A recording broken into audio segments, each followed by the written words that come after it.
பிரியம் கிடையாது. ஆனால் ஒரு விஷயத்தை சொல்லணும். எனக்கு ஒரு தரிசனத்தை தேவன் தந்திருந்தார். அதை பல முறை பல வடிவங்களில் இந்த 2 சபை சூழ்நிலைகளிலும் ஓகே இருக்கு, நல்லா இருக்குல்ல. சரி, ரெண்டு இதுதான் நல்லா இருக்கு. 2 சபையின் சூழ்நிலைகளிலும் நான் இந்த காரியத்தை நான் ஏற்கனவே உங்களுக்கு சொல்லியிருக்கிறேன். அந்த காரியத்துக்கு அடிப்படையாக எனக்கு ஆண்டவர் தந்த வசனத்தை நான் உங்கள் முன்பாய் வைக்க விரும்புகிறேன். அப்போஸ்தலர் நடவடிக்கைகள் 2ஆம் அதிகாரம் 2ஆம் அதிகாரத்தில் 42 படிங்க. அப்போஸ்தலர் 2ஆம் அதிகாரம் 42ஆம் வசனத்தில் நல்ல கவனிங்க. இந்த வசனத்தை கொஞ்சம் கவனமாக கவனிக்கணும். நீங்கள் இருக்கிறவங்க புரியணும், அவ்வளோதான் எனக்கு முடியும். அவர்கள் அப்போஸ்தலருடைய உபதேசத்திலும் அந்யோன்யத்திலும் அப்பம் பக்கிறதிலும் ஜெபம் பண்ணுறதிலும் உறுதியாய் தரித்திருந்தார்கள். இந்த வசனத்தின் அடிப்படையில் தான் நான் சில காரியங்களை நான் அங்கே சொல்லியிருந்தேன். நான் எப்படி சொல்லியிருந்தேன்னா, நீங்கள் இந்த மாதிரி 24 மணி நேரம் 48 மணி நேரம் தொடர்ந்து ஜெபம் பண்ணுங்கிற கான்செப்டில் சொல்லலை. என்னுடைய வீடு ஜெப வீடு என எழுதியிருக்கிறது. அது ஜெபம் நடக்கிற இடமா இருக்கணும். நீங்கள் உங்கள் வீட்டில் வேலை செய்கிறவங்க அவங்க சூழ்நிலையிலிருந்து மற்ற டைம் கிடைக்கும்போது ஆவியானவர் ஏவுறபடி நீங்கள் வந்து ஜெபிக்க வேண்டும். சிலர் ஜெபிக்கலாம், பலர் ஜெபிக்கலாம்.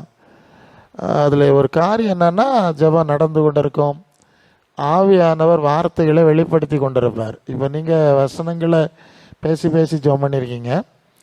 எனக்கு தந்த கான்செப்ட் இப்படி இருந்து, ஜெபிக்கும்போது பரிசுத்த ஆவியின் பலத்தினர் ஜெபிக்கும்போது ஆவியானவர் பல காரியங்களை வெளிப்படுத்தி கொண்டே இருப்பார். அது வசனத்தின் அடிப்படையில் வெளிப்படுத்துவார். அதை கொஞ்சம் தியானிக்கிறீங்க, மீண்டும் ஜெபிக்கிறீர்கள். நீங்கள் வீடுகளுக்கு போகிறவங்க போகலாம், உங்களுக்கு எத்தனையோ காரியம் இருக்குது. இப்படியே இரவு பகலாக வந்து நீங்கள் இங்கே இருக்க முடியாது, அப்படி சொல்லவும் கூடாது. நீங்கள் வரணும், உங்கள் டைமில் ஜெபிக்கிறீங்க, அடுத்த சூழ்நிலை தான் நீங்கள் போகலாம், அடுத்தவங்க வர்றாங்க. எப்போ பார்த்தாலும் கண்டினியூஸாக அங்கே ஜனங்கள் வாரதும் ஜெபிக்கிறதும் வேதத்தை தியானிக்கிறதும் இப்போ புரியும்னு நினைக்கிறேன். அது ஒரே நபர் தான் எப்பவும் செஞ்சுட்டு இருப்பாங்கன்னு சொல்ல முடியாது. எனக்கு அப்படி தான் அந்த இது இருந்தது. அப்படி இருக்கணும். முந்தின நாட்கள்லாம் பகல் பொழுது பெண்கள்லாம் அதிகம் வருவாங்க, ராத்திரி வந்து ஆண்கள் வருவாங்க. அவங்க ராத்திரி வந்து இங்கே இருந்து ஜெபம் பண்ணிட்டு பால் வெட்டுக்கு போகிறவங்கெல்லாம் காலையில் போவோம். அப்படி ஒரு நிலை இருக்கணும். அதில் என்ன அடிப்படை இருக்கணும்னா அதுதான் நீங்கள் கவனிக்கணும். உங்களுக்கு நான் சொல்கிறது கொஞ்சம் ஆழமாக இருக்கும் மற்றவங்க சொல்கிறத விட. இந்த பிரார்த்தனைங்கிறத நீங்கள் எல்லா வழிபாட்டு ஸ்தலத்திலும், சில கோயில்களெல்லாம் இந்த திருவிழாலாம் வச்சாச்சுன்னா தொடர்ந்து ஒரு ஆள் மைக்கில் ஏதோ மந்திரங்கள்லாம் சொல்லிகிட்டே இருப்பார். அவர் கொஞ்சம் நேரம் டயர்ட் ஆனோன்னா உடனே அடுத்த ஆள் ஒரு தருவாங்குவாங்க. ஸோ அவங்க கண்டினியூ கண்டினியூ பண்ணி பல நாட்கள் கண்டினியூஸாக இடைவெளி இல்லாமல் அவங்களுடைய மந்திரங்கள் ஸ்லோகங்களை உச்சரிக்கிறத நீங்கள் பார்த்துருக்கீங்க இல்லை? நடக்கும், தொடர்ந்து நடந்துகிட்டு இருக்கோம். ஒரு ஆள் மாதிரி செய்வாங்க. அப்படி சில வழிபாட்டு தலங்கள் இருக்குது, எனக்கு தெரியும். அதுபோல் இது மாறிவிடக்கூடாது. ஹல்லேலூயா. நீங்கள் கவனிக்க வேண்டிய முக்கியமான விஷயம் இங்கே தான் இருக்கு. இது மற்ற வழிபாட்டு ஸ்தலங்களில் செய்கிற மாதிரி சங்கிலி ஜபம், கூட்டணி ஜபம், தொடர் ஜபம்னு சொல்வதல்லங்க. இங்கே ஒரு முக்கியமான விஷயம் இருக்குது. அவர்கள் அப்போஸ்தலர் உபதேசத்தில் இருந்து ஜபித்தார்கள். ஹல்லேலூயா. இந்த வார்த்தையை நீங்கள் கவனித்து கொண்டா நல்லது. நான் எல்லா சபைக்கும் தான் சொல்கிறேன். அப்போஸ்தலருடைய உபதேசம் என்கிற அடிப்படை இல்லாமல் ஜபிக்கிற ஜபத்துக்கும் பரலோகத்துக்கும் சம்மந்தம் கிடையாது. நீங்கள் சத்தம் போட்டிருக்கலாம், கை காலெலாம் உதறி பாட்டெல்லாம் பாடி ஆடி இருக்கலாம். இது தேவ சமூகத்துக்கு எட்டாது, தேவன் பதில் கொடுக்க முடியாது. இதுதான் நீங்கள் புரிந்து கொள்ள வேண்டிய விஷயம். அதுக்குள்ளே இந்த சில விஷயத்தை நான் உணர்த்த விரும்புகிறேன். ஏன்னா நீங்கள் மத்தேயு சுவிசேஷம் 28ஆம் அதிகாரத்தில் கடைசி 2 வசனத்தில் ஆண்டவர் சொல்வார், ஸ்ரீசரிடத்தில் நீங்கள் புறப்பட்டு போய் ஸ்ரீசராக்கி தான் ஞானஸ்நானம் கொடுக்கணும். ஒவ்வொரு விஷயத்துக்கும் வார்த்தை இருக்குது. ஸ்ரீசராக்கி தான் ஞானஸ்நானம் கொடுக்கணும். அப்படி கொடுத்து நான் கட்டளையிட்ட யாவையும் கை கொள்ளும்படி உபதேசம் பண்ணுங்க. இந்த செய்தியை நீங்கள் கொஞ்சம் கவனமாக கவனிச்சிங்கன்னா தான் இதனுடைய சரியான விளைவை நீங்கள் அனுபவிக்க முடியும். சீஷர் முதலாவது கண்டிஷன், சீஷர் ஆக்காமல் ஞானஸ்நானம் கொடுக்கக்கூடாது. சீஷர் ஆக்குறேன்னா அவர் வார்த்தையின்படி மாதிரியின்படி பின்பற்றுறது அது ஒரு தனி விஷயம். அப்படிப்பட்டவர்கள் தான் அப்போஸ்தலருடைய உபதேசத்தை இன்னும் கேட்க முடியும். ஏன்னா அதில் 2 பிரிவு. சீஷராகி ஞானஸ்நானம் கொடுக்கணும், ஞானஸ்நானம் கொடுத்து இன்னும் நான் கட்டளையிட்டவெல்லாம் உபதேசம் பண்ணணும். இப்படிப்பட்ட ஒரு சூழ்நிலையில் இருந்து ஜபிக்க வேண்டும். இந்த வார்த்தையை நீங்கள் கவனமாக படிக்கணும். நிறைய ஜபங்கள் மற்ற மார்க்கங்களிலும் கிறிஸ்தவ சபை நான் நிறைய பார்க்குறவன், அவங்க ஜெபிப்பாங்க, பாடுவாங்க, ஆடுவாங்க, எல்லாம் செய்வாங்க. ஆனால் என்ன இருக்காதுன்னா இயேசுவின் அஸ்திபாரம், அப்போஸ்தல அஸ்திபாரம் இருக்காது. இருக்காட்டா என்ன நடக்கும்னா பரலோகத்தின் ஆவியானவருடைய பிரசன்ஸ், ஆளுகை, அதிகாரம் அந்த ஜப சூழ்நிலையில் இருக்காது. நல்லா புரியுங்க. இது இல்லாமல் நீங்கள் சத்தம் போட்டுடலாம், மாறி மாறி எத்தனை வேணாலும் நீங்கள் ஜெபிச்சிடலாம். ஆனால் இந்த ஜபத்தில் மட்டும்தான் பரலோக ஆவியானவருடைய பிரசன்ஸ், ஆளுகை, அதிகாரம், லீடிங். நான் வர்றதுலே போகிறேன். அந்த லீடிங்னு சொன்னனே, தேவ ஆவியானவர் வெளிப்படுத்துகிற வார்த்தை வெளிப்படுத்துவார்னு சொன்னல. நாம் சில வசனங்களை கொஞ்சம் தியானிச்சுங்கிறது அது ஒரு லெவல். இப்போ நான் அந்த லீடிங்னு சொல்கிறது வேறு. அது என்னன்னு சொன்னால், நீங்கள் இப்போ 4-5 பேர் ஜோம் பண்ண வந்துட்டீங்கன்னு வைப்போம். நீங்கள் எல்லாம் உட்காந்து ஜோம் பண்ணுறீங்க. கொஞ்சம் நேரம் ஜோம் பண்ணோடனே ஆவியானவர் அவங்க மத்தியில் கிரியை செய்வார். கிரியை செய்யும்போது என்ன நடக்கும்னா, யாரோ ஒருத்தர் மூலம் அந்த கூட்டத்தில் ஜோம் பண்ணியிருக்கிறதுக்கு உனக்கு இந்த பிரச்சனை இருக்குது, இந்த நாள் இந்த பிரச்சனை உனக்கு வந்தது, நீ இந்த காரியத்தை சரி பண்ணாதான் உனக்கு சரியாகும் பேசிடுவார். இப்போ புரியுதா நான் சொல்கிறது? நீங்கள் என்னென்ன தெரியாமல் கூடி வந்து ஜோம் பண்ணும்போது ஆவியானவர் உங்களுக்குள்ள யாரோ ஒருத்தர் மூலமாய் அங்கே வந்திருக்கிறவருடைய ஒரு வேளையை சுட்டி காட்டியும் பேசலாம், இல்லை பொதுப்படையாக பேசலாம். இதுதான் வழக்கம். நீங்கள் நல்லா கவனிக்கணும். அந்த ஜபத்தில் கூடி வந்திருக்கிறவர்களுக்கு கர்த்தர் பேசுகிற ஒரு அனுபவம், கர்த்தர் பேசுகிற ஒரு அனுபவம்.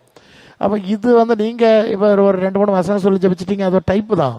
ஆனால் இந்த நான் சொல்லுகிற அனுபவம் வரணும்னா நல்லா கவனிக்கிறீங்களா, பரிசுத்த ஆவியானவருடைய ஆளுகை பிரசன்ஸ் இருக்கணும். அது அந்த வார்த்தை வர்றது மட்டும் இல்லை, உடனே அந்த காரியத்தில் பரிகாரமும் உண்டாயிரும். ஹல்லேலூயா. இன்னைக்கு இந்த அனுபவம் கிடையாது. எல்லாம் ஜபிக்கிறாங்க, ஒரு ஃபார்மாலிட்டி ஜபம். அந்த ஜபம் ஒரு குறிப்பிட்ட அளவு தான் போகுது, அதோட நின்றுடுது, அதுக்கு மேலே கண்டினியூ பண்ண முடியல. இப்போ நான் உங்களுக்கு வழக்கிட்டு இருக்கிற ஜபம் வேற ஜபம். ஏன்னா நீங்கள் அப்போஸ்தல அஸ்திபாரத்தில் இருக்கிறீங்க, கிறிஸ்து மூலக்கல்லுங்கிற விஷயத்தில் இருக்கிறீங்க. இப்போ அப்போஸ்தலர்களாலும் இயேசுவாலும் அனுப்பப்படுகிற அல்லது அந்த சூழ்நிலையில் வருகிற பரிசுத்தாவினுடைய பிரசன்ஸ் வந்துடுது, பரிகாரம் உண்டாகுது, வார்த்தை உண்டாகுது. அது வல்லமையான ஒரு அனுபவம் அல்ல. அதனால தான் நீங்கள் வாசித்த வசனத்தை தொடர்ந்து படித்தா அவர்கள் அப்போஸ்தல உபதேசத்திலும் அந்யோன்யத்திலும் ஜோமன் தரிச்சிருந்தாங்க. அடுத்த வசனம் என்ன சொல்லும் தெரியுமா? அவர்கள் எல்லாருக்கும் பாருங்க, அவர்கள் எல்லாருக்கும் பயம் உண்டாயிற்று. ஏன் பயம் உண்டாயிற்று? அடுத்தது, அப்போஸ்தலருடைய கைகளாலே அநேக அற்புதங்களும் அடையாளங்களும். ரைட். இப்போ நீங்கள் ஜபிக்கிறீங்க, இந்த மாதிரி ஆவியானவருடைய வார்த்தை வெளிப்படுதானா? வெளிப்படலை. வெளிப்பட்டிருந்தால் தான் அந்த ஜபம் ரொம்ப பவராக இருந்திருக்கோம்ல, எல்லோரும் வந்துடுவாங்க. நான் பாஸ்வேர்ட்டை சொல்லுவேன். நாங்கள் ராத்திரி போல் அங்கங்கே ஓடுறோம், இங்கே வாங்க இங்கே வாங்கன்னு ஃபோன் கூப்பிட்டா ஓடும். நான் சொல்லுவேன், இதெல்லாம் ஓடிக்கிட்டு இருக்க முடியாது. எல்லாரும் ஒரு ஆஸ்பத்திரிக்கு போனோன்னா ஆட்டோ எடுத்துகிட்டு போகிறானா இல்லையா, கார் எடுத்துகிட்டு போகிறாங்களா இல்லையா, பஸ்ஸை பிடிச்சி போகிறாங்கல்ல, மெனக்கட்டுங்க வரட்டு. ஏன் வரமாட்டாங்களா என்ன? அவங்களா தேடி வரணும். இப்போ அவங்களா தேடி வரணும்னா என்ன நடக்கணும்னா, இந்த இடத்துக்கு போனால் எனக்கு கர்த்தருடைய வார்த்தை கிடைக்கும், இந்த இடத்துல போனால் எனக்கு விடுதலை கிடைக்கும், இந்த இடத்துல போனால் எனக்கு ஒரு பரிகாரம் கிடைக்குங்கிற. ஒரு ஆஸ்பத்திரிக்கு போனால் மருந்து வாங்கினா நோய் சுகமாகிற நம்பிக்கை இருக்கிறதுனால தானே கார வண்டி எடுத்துகிட்டு போகிறேன். அப்போ ஒரு ஜப வீட்டுக்கு வரணும்னா இங்கே போனால் எனக்கு ஏதாவது நடக்குங்கிற நம்பிக்கை இருந்தால் அவன் கண்டிப்பாக காரை பிடிச்சிட்டு வருவானா வரமாட்டானா? வருவாங்களா? இவங்களுக்கு புரியும்னு நினைக்கிறேன். சரி, இப்போ அந்த சூழ்நிலை இல்லாததுனால நம்ம அங்கே தேடி போகணும். இந்த சூழ்நிலை இருந்தால் அவங்க எங்கே தேடி வருவாங்க. இதுதான் ஆதி சபையினுடைய அனுபவம் அல்ல இல்லையா? இவங்க தேடி ஒன்றும் போக மாட்டாங்க, இவங்க இருக்கிற இடத்துக்கு தேடி வருவாங்க. சொல்கிற புரியுதா?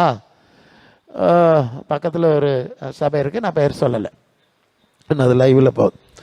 அந்த சபையில் ஒரு சன்னியாசி இருந்தார். நான் அங்கே தான் ஞானஸ்நானம் எடுத்தவன். ஸோ அந்த காலம் என்னன்னா, ஜனங்கள் தேடி வந்துக்கிட்டே இருப்பாங்க. இவர் சாதையா பார்க்கணும்னு தேடி தேடி வருவாங்க. ஏன்? நான் என்ன சொல்கிறேன்னு, நான் தற்செயலாக மார்த்தாண்டத்துலேருந்து அழகு மட்டத்துக்கு பஸ் ஏறி வழியில் இறங்கிடுவோன்னு இறங்கி உள்ளே போயிட்டேன். இவர் அங்கே இருந்தவர் சொல்லார், ஏய் நீ ஒரு சுவிசேஷ பிரசங்கியார் அல்லவா, நீ இப்படி சுற்றிட்டு தெரியலாமா, நீ தேவனிடத்தில் கற்றுக்கொண்டவளை எல்லா இடத்துலையும் பேசணும், நீ போய்கொண்டே இருக்க வேண்டும், தேவன் உனக்கு இடம் ஆயத்தம் பண்ணி தருவார், அங்கெல்லாம் நீ பிரசங்கம் பண்ணணும். அந்த ஒரே வார்த்தையை நான் எடுத்துக்கொண்டு 30 வருஷங்களுக்கு மேலே தமிழ்நாடு கேரளான்னு போகிறேன். எங்கே போகிறேன்னு எனக்கு தெரியாது, போய்கிட்டே இருக்கிறேன். நான் இங்கே காலையில் இங்கே வந்தேன், முடிச்சுட்டு நான் ஆன்லைன் கொஞ்சம் ஒர்க் இருந்து முடிச்சுட்டு அடுத்தது பைக் எடுத்துகிட்டு எங்கே போகிறேன்னு தெரியாது. எங்கேயோ போனேன், அங்கே போனால் கொஞ்ச நேரம் ஜோம் பண்ணிட்டு 1 மணி நேரம் பிரசங்கம் பண்ணிக்கிட்டு தான் திருப்பி இங்கே வந்திருக்கேன். எதுக்கு சொல்ல வர்றேன்னா, அந்த மனுஷன்கிட்ட வார்த்தை இருந்து அங்கே தூரம் வந்தோடனே சொல்லிடுவார். அதான் அதுக்கு விஷயம். பிரச்சனைக்கு பரிகாரத்தை சொல்லிடுவார். ஜனங்கள் தேடி வந்து கொண்டே இருப்பார். அப்புறம் என்னாச்சுன்னு சொல்கிறேன். அவர் போயிட்டார். அவருக்கு காலம் என்னாச்சு, முடிஞ்ச பிறகு நடந்த ஒரு சம்பவத்தை சொல்லுகிறேன். சமீபத்தில் நான் அடிக்கடி அந்த பகுதியிலோடி வரும்போது கொஞ்சம் டைம் இருந்ததுன்னா போய் அந்த சர்ச்சு இப்போ பெருசாக கட்டி போட்டிருக்காங்க, போய் உட்காந்து கொஞ்சம் நேரம் ஜெபம் பண்ணிவிட்டு அந்த பழைய நினைவுலாம் வரல, பெரிய ஒரு தேவ மனுஷன் தீர்க்கதரிசி இருந்த சூழல் அன்னைக்கு இருந்தெல்லாம் நினைவு வரும்.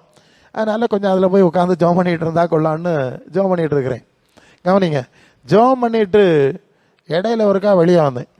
அந்த நேரம் என் பின்னால் ஒரு வயசான தாத்தா வந்திருக்கார், அவரும் வந்துருந்து ஜெபம் பண்ணியிருக்கார். நான் வெளியே வந்தோடனே அந்த வயசான தாத்தாவும் வெளியே வந்தார். வந்து என்கிட்ட சொல்கிறார், நீங்கள் நல்லா கவனிங்க, அந்த புரிஞ்சிருக்கேன் எனக்கு, உங்களுக்கு புரியுமா புரியட்டு, எனக்கு தந்த நேரத்தை நான் அப்படி தான் யூட்டிலைஸ் பண்ண முடியும். அந்த தாத்தா சொல்லுவார், ஒரு பெருமூச்சு விட்டு, முன்னால் ஒரு தேவ மனுஷன் இருந்தார், அவர் இங்கே வந்தால் ஏதாவது பரிகாரம் கிடைக்கும், கர்த்தருடைய வார்த்தை கிடைக்கும்னு சொல்லிட்டு தேடி தேடி வருவோம், இப்போ யாரை பார்க்கறதுக்கு வாரது, புரியுதா நான் சொல்லுது? அந்த மனுஷன் இருந்த வேலை அதெல்லாம் நடந்ததுங்க. இப்போ யாரும் வரமாட்டாங்க. அதுக்கப்புறம் யாருக்குமே அந்த மாதிரிப்பட்ட ஒரு வரமான சூழ்நிலை கிடையாது. நான் சொல்லுவது புரியுதில்ல? தேவ சமூகத்தில் பரிகாரம், வார்த்தை, இப்படிப்பட்ட காரியம் வந்தாதான் ஜனங்கள் அந்த இடத்த தேடி வருவாங்க. சரிதானே நான் சொல்லுது? உங்களுக்கு புரியணும்னு நினைக்கிறேன். இதை கேட்குறவங்க, நான் இதெல்லாம் சொல்லிக்கிட்டு தான் இருக்கேன், அநேகர் அதை புரிஞ்சுக்கல. இது எங்கே வருதுன்னா, அப்போஸ்தலருடைய உபதேசம் இருக்கிற இடம், ஆண்டவருடைய அஸ்திபார உபதேசம் இருக்கிற இடம். இப்போ புரியுது இல்லையா? காலையில் சொன்ன மாதிரி பிஷப்பு மாறும், ரெவரண்டு மாறும், வாரவனும் போறவனும் பிரசங்கம் பண்ண இடம் இல்லைங்க. இயேசுவும் அப்போஸ்தலர்களும் என்ன போதிச்சாங்களோ அந்த அஸ்திபாரம் இருக்கிற இடத்துல இருந்து ஜெபிச்சாங்க. புரியுதா நான் சொல்லுது? நீங்கள் இப்போ எப்படியோ இது பார்க்கும்போது எனக்கு கொஞ்சம் சந்தோஷம்தான். நான் தான் சொன்னேன், எப்போ பார்த்தாலும் இங்கே ஜெபம் நடந்துட்டு இருக்கணும், வந்து உங்களுக்கு சொல்லியிருப்பேன் பிரசங்கத்தில். அதை ஓரளவு பார்த்துட்டேன். இது என்ன உங்களுக்கு 24 ஹவர்ஸா, 24 மணி நேரம் நீங்கள் ஒரு ஃபிக்ஸ் பண்ணியிருக்கீங்க. நான் சொல்கிறது 24 மணி நேரம் கிடையாது, அது எப்போ நடந்துகிட்டே இருக்கும். வர்றீங்க, உட்காடுறீங்க, ஜெபிக்கிறீங்க, ஏதோ நடக்குது, போனோன்னா போகிறீங்க, போடுறீங்க. புரியுதா? இப்படி தான் இந்த ஜெபம் நடக்கணும். நான் சொல்கிற புரியுன்னு நினைக்கிறேன். இந்த அஸ்திபாரத்துக்குள் வராத வரைக்கும் நீங்கள் செய்கிறதெல்லாம் வேஸ்ட் ஆகிரும். நான் சொல்லுறது புரியல? இது பாஸ்டர்மார்கிட்ட சொன்னால மனசிலாவே இல்லை. நாங்கள் அப்படி போவோம், இப்படி போவோம், பின்ன போங்க, அவ்வளோதான், நான் ஒதுங்கிடுவேன், நான் இதில் தலைப்பட மாட்டேன். இந்த அஸ்திபாரத்தில் இருந்தால் மட்டும்தான் இது வெற்றி உள்ள ஜபமாக இருக்க முடியும். தேவனுடைய வார்த்தை வெளிப்பட்டு கொண்டிருக்கும். உங்களுக்கு பரிசுத்தமாகுதல் வரும், சுத்திகரணம் வரும். என்ன வரும்? இப்போ என்ன நடக்கும்னா, நீங்கள் விரும்ப அற்புதம் எல்லாம் நடக்கிறது தான் குருசடி ஆயிரும். அடிக்கடி சொல்கிறது, இந்த அஸ்திபாரம் எல்லாமே ஜபிச்சா அது சபையாக இருக்காது, குருசடியாக இருக்கும். பரிசுத்த ஆவி வராது, குருசடி ஆவி வரும். ஏற்கனவே குருசடி ஆவியில் மாட்டிக்கிட்டீங்க. நீங்கள் குருசடி ஆவியில் இருக்கிறீங்களா, பரிசுத்த ஆவியில் இருக்கிறீங்கிறது உங்கள் கனிகள், குணங்கள், அப்போஸ்தல உபதேசத்தை எந்த அளவு கீழ்ப்படிஞ்சு நடக்கிறீங்கிறதுல தெரிஞ்சிடும். நீங்கள் இயேசுவுக்குள்ளும் அப்போஸ்தலருக்குள்ளும் இருந்த ஆவி உங்களுக்குள்ளே இருந்தால் அவருடைய உபதேசம் மாதிரி உங்கள்கிட்ட வரும். அது இல்லைன்னா அது வராது. உங்களுக்கு அடிப்படை புரியும் நினைக்கிறேன். நான் எப்போதும் அந்த அஸ்திபாரத்தில் நான் நிற்பேன், அடிப்படை தவற மாட்டேன். அடிப்படைக்கு இப்போ வெளியே போகிற ஆளுகளுக்கு விடவில் நான் ரொம்ப போகிறது கிடையாது. உங்களுக்கு வெளியே பாருங்கன்னு சொல்லிடுவேன்.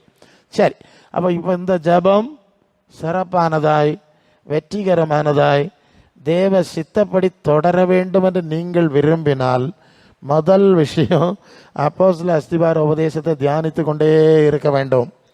பரிசுத்த ஆவியானவர் அதை ஞாபகப்படுத்தி கொண்டே இருக்க வேண்டும். ஏன்னா பரிசுத்த ஆவியானவர் ஒரு அந்த இன்னொரு காரியம் சொல்லணும். 1 யோவான் 2:27 2:27 சொல்லுது, நீங்கள் அவராலே பெற்ற அபிஷேகம் உங்களில் நிலைத்திருக்கிறது, அந்த அபிஷேகம் உங்களுக்கு போதிக்கிறது, அந்த அபிஷேகம் போதிக்கிறதுபடியே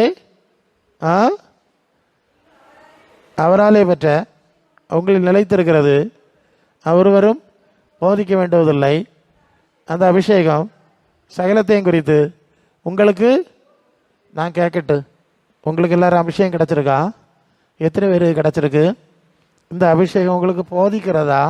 போதிக்கலான்னா அது பரலோகத்தில் இருந்தது அபிஷேகம் இல்லை. வசனம் தானே சொன்னேன் உங்கள்கிட்ட. இதுதான் எனக்கு பிரச்சனை.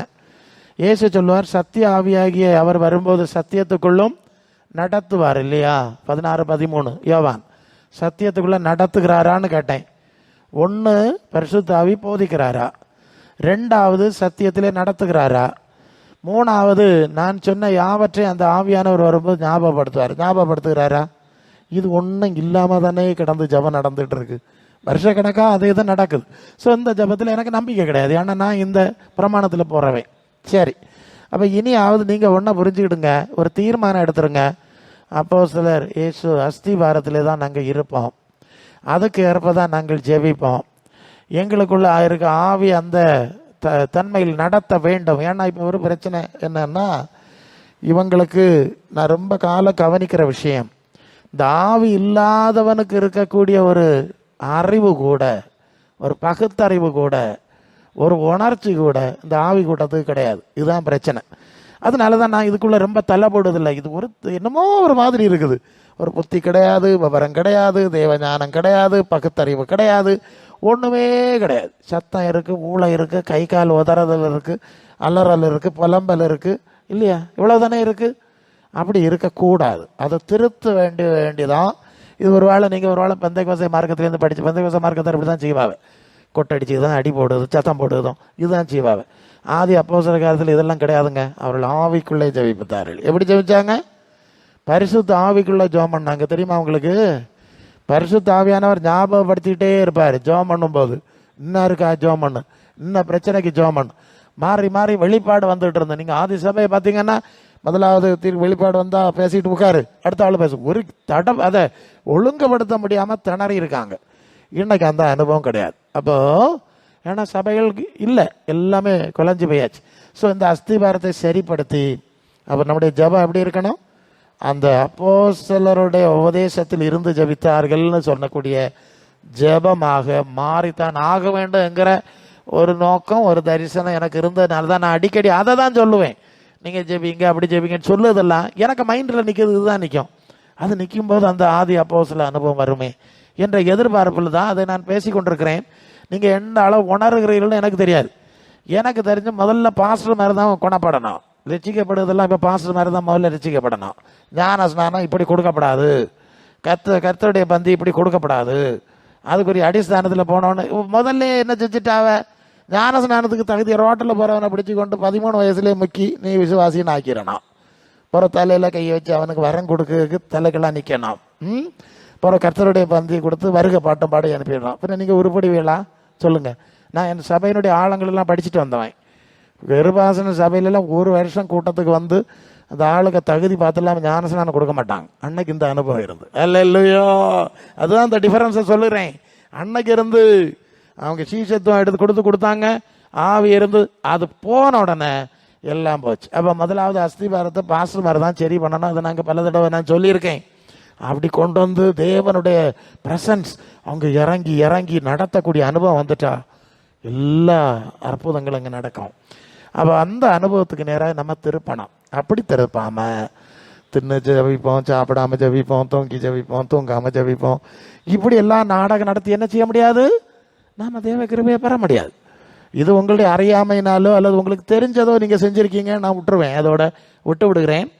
எனக்கு தந்த அனுபவத்துக்கு கற்றுத்தந்த அனுபவத்தின்படி இந்த அனுபவத்துக்கு போக நீங்கள் விரும்புவீங்களான்னு கேட்டேன். இப்போ கேட்போம், அடுத்த எல்லைக்கு போவோம். பேசிக்கிட்டே இருந்தால் உறக்கம் வந்துடும். நீங்கள் ஒப்பு கொடுப்பீங்களான்னு கேட்போம். உங்களுக்கு அப்போஸ்தலர் தீர்க்கதரிசி அஸ்திவாரம்னு சொல்லக்கூடிய அஸ்திவாரத்தில் நடக்க உங்களுக்கு ஆசை தானே? இப்போ பாஸ்டர்கிட்ட கேட்டால் சொல்லுவார், அவங்களுக்கு விருப்பமானு கேட்கணும்னு சொல்லுவார் வேணும்னா. ஏன்னா இப்போ பாஸ்டர் மாதிரிலாம் விசுவாசிகளுக்கு அப்படி இல்லை இல்லையா? நீங்கள் சம்பாதிச்சாதான் அவரை சம்பாதிப்பார், அவர் சம்பாதிச்சு இப்படி மாறி மாறி கிடக்கு. இப்போ உங்கள்கிட்ட கேள்வி கேட்போம், உங்களுக்கு அப்போஸ்தலர் தீர்க்கதரிசி அஸ்திவாரம் கிறிஸ்து மூலக்கல் வேணுமா வேண்டாமா? இப்போ என்னட்ட நேரடியாக சொல்லுங்கள் பார்க்கட்டும், நானும் ஒன்று கேட்கட்டும். உங்களுக்கு என்னத்தை பிரசங்கியார இப்படி எல்லாம் பார்த்தா வாழ முடியுமா? இல்லையா? இதுதான் பிரச்சனை. முதல்ல நீங்கள் ஒப்பு கொடுங்க, தாழ்த்துங்க. நீங்கள் திருந்தது வரைக்கும் நான் முடிக்கிறேன், எனக்கு வந்துக்கிட்டே இருக்கு. என்ன விஷயம்னா உங்களுக்கு புரியும்படி சொல்லுவேன். ஒரு பையன் 10ஆம் கிளாஸ் பரீட்சை எழுதுனான், தோற்று போனான். 10ஆம் கிளாஸ் பரீட்சை எழுதி தோத்தாச்சுங்க. சரி, ஒரு தடவை எழுதி தோத்தாச்சு. தோத்துட்டு பிறகு ஒரு 10 வருஷம் கழிச்சு திருப்பி அவனுக்கு 10ஆம் கிளாஸ் தாண்டி 12க்கு போனவன்னு சொன்னான். நடைமுறை என்னன்னு கேட்டா, இல்லை எந்த 10ல் தோத்தியோ, என்னென்ன பேப்பர் தோத்தியோ அதை எழுதி பாஸ் ஆகிட்டு தானே அடுத்த கிளாஸுக்கு போக முடியும். என்ன சொல்லுதே நீங்கள்? 10 12 தோற்றது போட்டு பிரசங்காரு, நமக்கு இன்னைக்கு எம்ஏக்கு போவோம், போக முடியுமா? எங்கே விட்டியலோ, எங்கே தோத்தியலோ அந்த இடத்த எடுக்கிறது வரைக்கும் நீங்கள் அடுத்த எல்லைக்கு போக முடியாது. இது போல தான் நாம் எந்த இடத்துல விட்டோமோ, தவற செஞ்சோமோ, அதை சரி பண்ணி இல்லாமல் பரலோக தேவனிடத்தில் கிருபை பெற முடியாது. இதுதான் நீங்கள் புரிய வேண்டிய விஷயம். நான் எனக்கு தந்த வெளிப்பாடு, விட்ட இடத்துல ஆரம்பி, தோற்று போனதை பாஸ் ஆகும், சரி பண்ணதும் சரியா சரி பண்ணிவிட்டு அப்படி வராமல் எனக்கு 50 வயசாகிட்டு இதை கொடுங்கன்னா 50ல் 100 ஆனாலும் கிடையாது. நீ விட்ட இடத்துல இருந்து வா. இதாக்கும் தெய்வீகத்தில் உள்ள பிரச்சனை. நான் சமயம் எடுக்க விரும்பலை. அப்போ என்ன செய்யுங்க, எங்கே விட்டியலோ அதை திருத்துங்க, எது விடுபட்டு போச்சோ அதை சரிப்படுத்துங்க. தெரியுமா, எனக்கு முன்னால் ஒரு சம்பவம் வருது. இந்த உங்கள் சபையை பற்றியே நான் சொல்லிடுறேன், என் முன்னால் வர்றதை சொல்லிடுறேன். பாஸ்டர் சொன்னதான் சொன்னாங்க. இந்த சபை ஊழியத்தை கிருபாசனம் கிறிஸ்துவன் சபையினுடைய தலைவர் சாது தாசையா, கேள்விப்பட்டிருக்கீங்களா? தெரியுமா உங்களுக்கு? சாது தாசையா வந்ததான் இந்த ஊழியத்தை, நல்ல கவனிங்க, பாஸ்டர் சொன்னது இது, அவரையும் வச்சுட்டு பேச வேண்டியது, அவர் போயிட்டார். இந்த ஊழியத்தை கிருபாசன கிறிஸ்துவன் சபையின் 2வது தலைவர் தாசியா அவர்கள் வந்துதான் ஆரம்பித்து கொடுத்தார்கள் என்று பாஸ்டர் இடத்துல சொன்னார். நீங்கள் நல்ல கவனிங்க, ஒரு சின்ன விஷயம் முன்னாலே இருக்குது, இது சரி பண்ணி ஆகணும், இதை இப்படி விட முடியாது. அதுக்கு வேண்டியதான் நான் திருப்பியும் சொல்கிறேன், எந்த இடத்துல எரர் இருக்குங்கிறத ஆண்டவர் எனக்கு கன்ஃபார்ம் பண்ணி தந்துட்டார். பாஸ்டர் சொன்னார், அந்த தாசியா சாது வந்ததான் இந்த ஊழியத்தை தொடங்கி கொடுத்தார். சரிதானா? பழைய ஆளுகளுக்கு தெரியலாம். நான் இப்போ கேட்கணும், சாது தாசையாவுக்கு அஸ்திவார உபதேசத்தில் தானே இப்போ சபை நடந்துகிட்டு இருக்குது. அவர் தானே இதை தொடங்கி வச்சாருங்க. அவர் தொடங்கி வச்சு, அவர் மூலம் அந்த ஊழியத்தை தொடங்கி வச்சிருந்தா, அவர் காட்டுன மாதிரியில் கிருபாசன ஊழியம் தானே. அப்படி தானே பாஸ்டருங்க எல்லாம் ஊழியத்துக்கு வந்தாங்க. இன்னைக்கு அது கிடையாது. எங்கே பிரச்சனை வருதுன்னு உங்களுக்கு புரியணும். நான் பல காரியங்களை சுட்டி காட்டியிருக்கேன். மீண்டும் அந்த தாசியா பாஸ்டர் என்ன அடிப்படையில் சபை நடத்தினாரோ, என்ன அடிப்படையில் ஞானஸ்நானம் கொடுத்தாரோ, என்ன அடிப்படையில் கர்த்தருடைய பந்தி நடத்தினாரோ, அந்த எல்லைக்கு வந்து இல்லாமல் நீங்கள் தேவனுடைய கிருபையை பெற முடியாது. இப்போ புரியுதா? போதுமா? நான் வேணா தப்பாக ஒன்றும் பேசலை. ரூட் எப்படி வந்துன்னு எனக்கு தெரியும், நிறைய இருக்குது. இது பர்பஸ் ஆனது. இந்த பாஸ்டர் புறம் வருவார், அவர்கிட்ட நிறைய பாஸ்டர் எப்படி சொன்னார், செய்தானான்னு கேளுங்க. தாசியா பாஸ்டர் மூலம் தேவன் இந்த ஊழியத்துக்கு அஸ்திபாரம் போட்டு அதை ஆரம்பித்து கொடுத்துறது உண்மை என்று சொன்னால், அவங்க காலத்தில் என்ன உபதேசங்கள்லாம் வச்சு நடத்தி காட்டி கொடுத்தாரோ, பாஸ்டர் காட்டி கொடுத்தாருல்ல, அது மாதிரி தான் அந்த சபை போகணும். அதுக்கு மாறுபட்டதெல்லாம் சரி பண்ணணும். இல்லைன்னா எழுப்புதல் வராது. நீங்கள் இப்படி செய்கிறதுனாலாம் வராது, ஆண்டவரெல்லாம் கணக்கில் வச்சுருப்பார். ஆனால் அந்த காரியங்களை சரி பண்ணிட்டா ரொம்ப சிம்பிளாக வேலை முடிஞ்சிடும். புரியும்னு நினைக்கிறேன். உங்களோடு ஜெபிக்க விரும்புகிறவன், ஜெபிக்க சொல்லுகிறவன், அநேக வசனங்களை உணர்த்துகிறவன். ஏன்னா உங்களுக்கு மட்டும் இல்லை, நான் போகிற எல்லா இடத்துலையுமே ஆண்டவருடைய வேலையை சரியாக செய்கிறவன். ஆனால் அது ஏன் பலன் கொடுக்காமல் போகிறது, தோல்விகளில் செல்லு கொண்டிருக்கிறது, வீழ்ச்சிகள் இருந்து எழும்பவில்லைன்னா, இப்படி நிறைய விஷயம் உள்ளால இருக்குது. இதெல்லாம் நீங்கள் புறக்கணிச்சிட்டு நாங்கள் 13 வயசில் உள்ளவனுக்கு ஞானஸ்நானம் கொடுப்போம், நடு ராத்திரி கொண்டு ஞானஸ்நானம் கொடுப்போம், சீசர் ஆக்காமல் கொடுப்போம், ரோட்டில் போகிறவனுக்கெல்லாம் கர்த்தருடைய பந்தி கொடுப்போம்னா, இப்படி தான் ஊழியத்தை ஆண்டவர் நாட்டினாரா? அவர் இப்படி தான் நாட்டினாரா? எத்தனை தப்பு பண்ணுறாங்க. இதெல்லாம் உடனே சரி பண்ணணும். சரி, இது ஒரு பக்கம். உங்களுக்கு சொல்கிறது, இந்த அஸ்திபார அனுபவத்தோடு ஜெபிக்க நீங்கள் ஒப்பு கொடுக்க வேண்டும். ஒப்பு கொடுப்பீங்களா? நீங்கள் ஒப்பு கொடுக்கணுங்க. நானும் ஒரு 3-4 வருஷத்துக்கு மேலே இங்கே வந்து பேசுகிறேன்ல, என்ன கேட்டீங்கன்னு எனக்கு தெரியல. நான் பல வேளை நினைக்கிறதும் நீங்கள் ஒப்பு இல்லை பாஸ்டர், நாங்கள் அந்த குருசெடி மாதிரியே இதை வச்சுக்கிறோம், நாங்கள் எல்லாம் குருசெடி பழகினவைய அப்படி தான் வந்தோம், நாங்கள் அப்படி தான் இருப்போம். சிலர் அப்படி செய்கிறாங்க, சில சபையில் அப்படி தான் இருக்காங்க, எங்களை அப்படி தான் கொண்டு வந்தாங்க, நாங்கள் அப்படி தான் இருப்போம் அப்படின்னா தேவனுடைய கிருபையை நீங்கள் அனுபவிக்க முடியாது. ஆக குறைகளை அறிக்கை பண்ணி தவறுகளை சீர்திருத்தி, ஜபம்ங்கிறது சீர்திருத்தி செய்ய வேண்டிய ஒரு காரியம். ஆவியானவருடைய வார்த்தைகளுக்கு கீழ்ப்படிந்து செய்ய வேண்டிய காரியங்கிறத ஒரு உணர்த்தும்படி தான் சமயம் எடுத்துக்கிட்டேன். இப்போ கொஞ்ச நேரம் ஜபிக்க போகிறோம். ஹல்லேலூயா. எல்லாரும் ஒன்று தலையை தாழ்த்துங்க. ஹெரட்டசன கிளிமா நீங்கள் சொல்லணும். இப்போ ஒரு ஒப்பு கொடுத்தல் ஜபம், இப்போ ஒரு அர்ப்பண ஜபம்.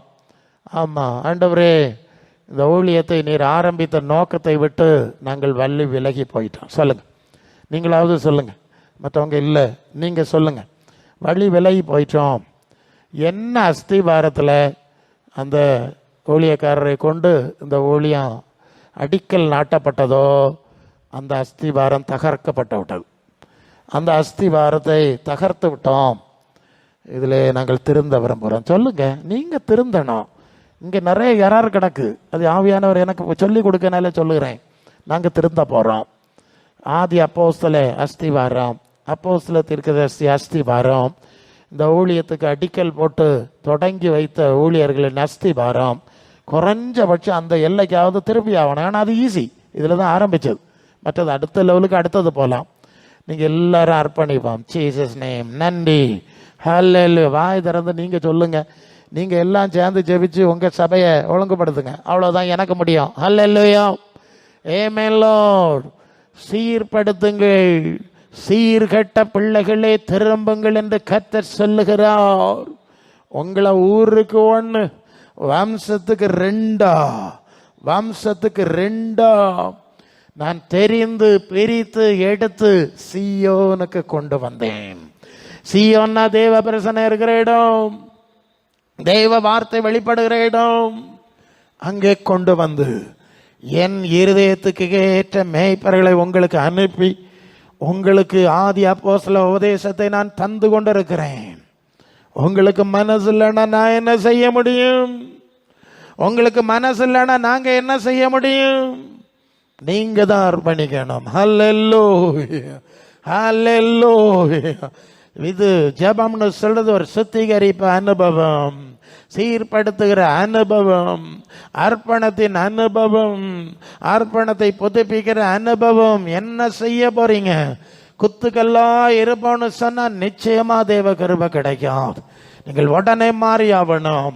கர்த்தரோடு யுத்தம் பண்ணப்படாது, பரிசுத்த ஆவியானவரோடு யுத்தம் பண்ணப்படாது, தேவனோடு யுத்தம் பண்ணப்படாது. அதுக்கு எதிராக நீங்க யுத்தம் பண்றது வரையும் பவுலை பார்த்து சுதுபரி முள்ளில் உதைக்கிறது உனக்கு கடினம் என்ற நிலைமைக்கு போயிருவோம். அல்லேலூயா. அர்ப்பணம் அவசியமுங்க, மனம் திரும்புதல் அவசியமுங்க, புதுப்பிக்கப்படுதல் அவசியமுங்க, கழுவப்படுதல் அவசியமுங்க. வேற மாதிரி ஆகோஷம் போட்டு தேவ கிருபையை நிச்சயமா பெற முடியாது. அது டேஞ்சரா முடிஞ்சிடும். சந்தோஷமா இருக்கலாம், ஆனா தேவ கிருபையை கொண்டு வருவது நாம் தேவனுக்கு அர்ப்பணிப்பது தான். எல்லாரும் சி மேட்டர்ஸ் லீட்டா அனிமனர ஷகமனஜ ஒப்பு கொடுங்க, அர்ப்பணிங்க. எங்களை சீர்படுத்தும். ஹல்லேலூயா. வாயை திறந்து சொல்லுங்க. ஜெபம் பலன் உள்ளதா இருக்கணும், அது வல்லமை உள்ளதா இருக்கணும், அது பரிகாரம் செய்கிறதா இருக்கணும். அதற்கு தேவை அர்ப்பணம். ஹல்லேலூயா. ஹல்லேலூயா. நன்றி. எல்லாரும் வாயை திறந்து சொல்லுங்க. எங்களை அர்ப்பணிக்கிறோம். ஹல்லேலூயா. எங்களை அர்ப்பணிக்கிறோம். ஹல்லேலூயா. ஹல்லேலூயா. ஹல்லேலூயா. ஹல்லேலூயா. ஹல்லேலூயா.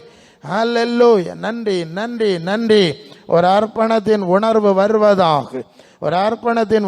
வருவதாக. ஹல்லேலூயா. பலிபீடத்தில் என்னை பரனே படைக்கிறேனே இந்த வேளையே, அடியேனை திருசித்தம் போல ஆண்டு நடத்திடுவீர்.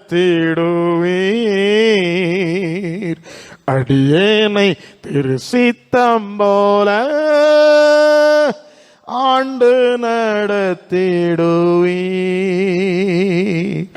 கல்வாரின் நன்மீதையே கண்டு விரைந்தோடி வந்தேன். கல்வாரின் நன்மீதையே கண்டு விரைந்தோடி வந்தேன். கழுவும் திருரச்சாலே கரை நீங்க இருதயத்தை கழுவும் திருரச்சாலே கரை நீங்க இருதயத்தை. நீரன்றி என்னாலே பாரில் ஏதும் நான் செய்திட இயலே. சேர்ப்பீரே வழுவாது என்னை காத்துமக்கா நிறுத்தி. கல்வாரின் நன்மீதையே கண்டு விரைந்தோடி வந்தேன். கல்வாரின் நன்மீதையே கண்டு விரைந்தோடி வந்தேன். கழுவும் திருரச்சாலே கரை நீங்க இருதயத்தை கழுவும் திருரச்சாலே கரை நீங்க இருதயத்தை. ஆவியோடாத்ம சரீரம் அன்பரே உமக்கென்றும் தந்தே. ஆலயமாக்கியே இப்போ ஆசீர்வதித்தருளும். ஆலயமாக்கியே இப்போ ஆசீர்வதித்தருளும். கல்வாரின் நன்மீதையே கண்டு விரைந்தோடி வந்தேன். கல்வாரின் அன்பீதையே கண்டு விரைந்தோடி வந்தேன். கழுவும் திருரச்சாலே கரை நீங்க இருதயத்தை கழுவும் திருரச்சாலே கரை நீங்க இருதயத்தை. சுயமண்ணில் சாம்பலாய் மாற சுத்தாவியே ஆனல் மோட்டும் ஜெயம் பெற்று மாமிசமாய தேவா அருள் செய்குவீர். ஜெயம் பெற்று மாமிசம் மாய தேவா அருள் செய்குவீர். கல்வாரின் நன்மீதையே கொண்டு விரைந்தோடி வந்தேன். கல்வாரின் அன்பீதையே கண்டு விரைந்தோடி வந்தேன். கழுவும் திருரச்சாலே கரை நீங்க இருதயத்தை கழுவும் திருரச்சாலே கரை நீங்க இருதயத்தை. பொன்னையும் பொருளையும் விரும்பே மண்ணின் வாழ்வையும் வெறுத்தேன். மன்னவர் இயேசுவின் சாயல் இந்நிலத்து கண்டதால், மன்னவர் இயேசுவின் சாயல் இந்நிலத்து கண்டதால்,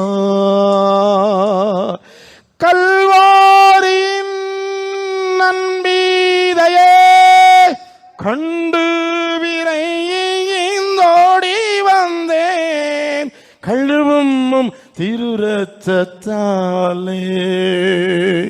கரை நீங்க இருதயத்தை, கழுவும் திருரத்தத்தாலே கரை நீங்க இருதயத்தை, பலிபீடத்தில் என்னை பரனே படைக்கிறேனே இந்த வேளை, அடியேனை திருசித்தம் போல ஆண்டு நடத்திடுவீ, அடியேனை திருசித்தம் போல ஆண்டு நடத்திடுவீ, கல்வாரியின் ஆன்மீதையே கண்டு விரைந்தோடி வந்தேன், கல்வாரியின் ஆன்மீதையே கண்டு விரைந்தோடி வந்தேன், கழுவும் திருரத்தத்தாலே கரை நீங்க இருதயத்தை, கழுவும் திருரத்தத்தாலே கரை நீங்க இருதயத்தை.